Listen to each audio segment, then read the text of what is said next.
Bismillahirrahmanirrahim. Assalamualaikum warahmatullahi wabarakatuh. Perkenalkan, nama saya Hasnita, peserta Latsar CPNS 2021 Angkatan 35 Kelompok 4. Pada video ini saya akan menjelaskan mengenai penerapan atau implementasi nilai aneka sesuai tusi jabatan.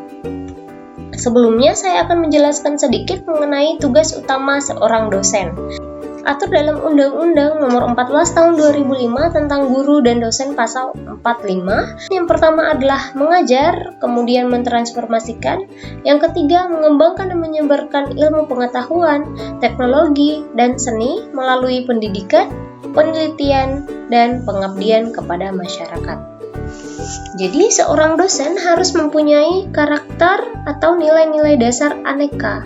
Nah, apa itu aneka? Jadi, aneka yang pertama adalah nilai akuntabilitas, yang kedua nasionalisme, yang ketiga etika publik, yang keempat komitmen mutu, dan kelima anti korupsi.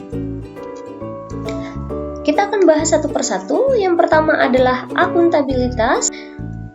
Contoh implementasi atau penerapan nilai akuntabilitas bagi seorang dosen. Yang pertama adalah seorang dosen harus transparan dalam memberikan nilai kepada mahasiswa. Yang kedua, konsisten dalam perkataan dan perbuatan. Yang ketiga, mempunyai rasa peduli yang tinggi terhadap mahasiswa. Yang keempat, apa yang dikatakan sesuai dengan perbuatan. Nilai yang kedua adalah nasionalisme. Nasionalisme merupakan suatu sikap politik atau pemahaman dari masyarakat suatu bangsa yang memiliki keselarasan kebudayaan dan wilayah.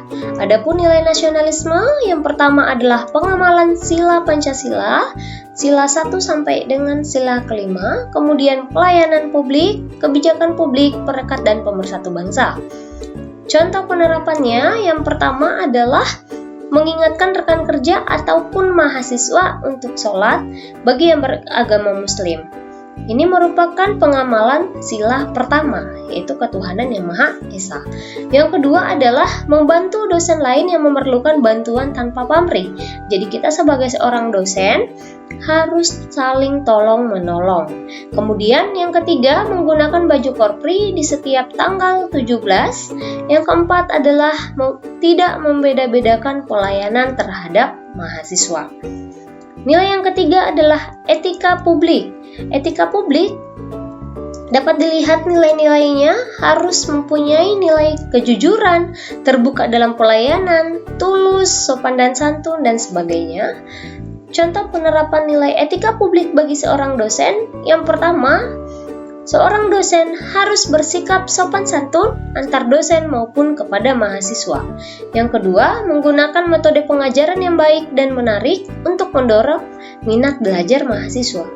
Yang ketiga, mendorong terjadinya diskusi dengan mahasiswa. Nah, nilai yang keempat adalah komitmen mutu.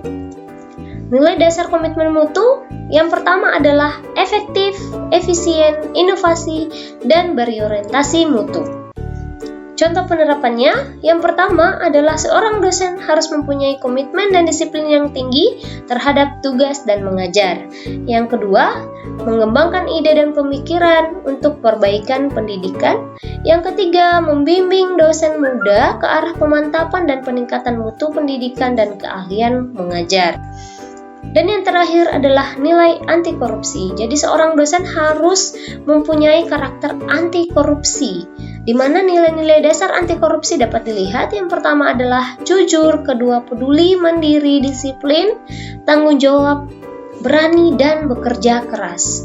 Contoh implementasinya, yang pertama adalah seorang dosen tidak menerima suap atau gratifikasi baik dari kalangan mahasiswa maupun dari rekan kerja. Yang kedua adalah datang dan pulang kantor tepat waktu, jadi tidak boleh korupsi waktu. Yang ketiga adalah jujur dalam membuat laporan pertanggungjawaban suatu kegiatan. Nah, itu tadi video penjelasan mengenai penerapan nilai aneka bagi seorang dosen. Baik, kurang dan lebihnya mohon dimaafkan. Wabillahi taufiq wal hidayah. Wassalamualaikum warahmatullahi wabarakatuh. Terima kasih.